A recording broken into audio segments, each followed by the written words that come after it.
My anxiety, I feel, started as quite a young child, really, but was fairly mild, so that it would be affected by perhaps an examination at school or a new situation that I was going into.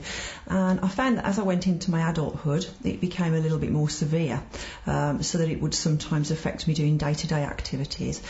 I think what happened is that I became used to that level of anxiety, so it becomes normal in your everyday life. And then it started to affect me more and more as I enabled it, I suppose, to take over. So then I would develop quite severe feelings of panic. I would experience symptoms such as difficulty swallowing, feeling aware of my breathing and my heart rate, very, very sweaty, and just a feeling of dread and panic inside. I remember one day driving out of the village that I live in and actually getting to the boundary and having to come back home and just bursting out crying to my husband saying I just can't go past that boundary. On a couple of occasions it was so severe that it actually stopped me in my tracks, and I felt that I just could not step any further. I became very shaky, very sweaty and very tearful. I found, firstly, the story of Charles Linden's life very, very easy to read and something that I related to very easily.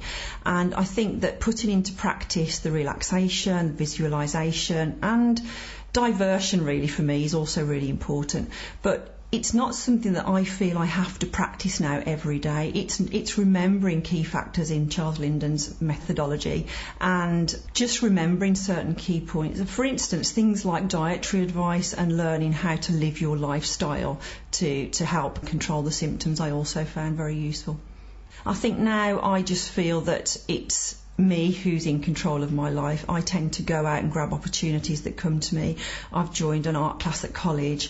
I'm doing some voluntary work as well as my own work that I do for a living, and just enjoying life really, and actually taking opportunities that arise to me that I would have probably, been quite scared of doing before. So I feel quite refreshed.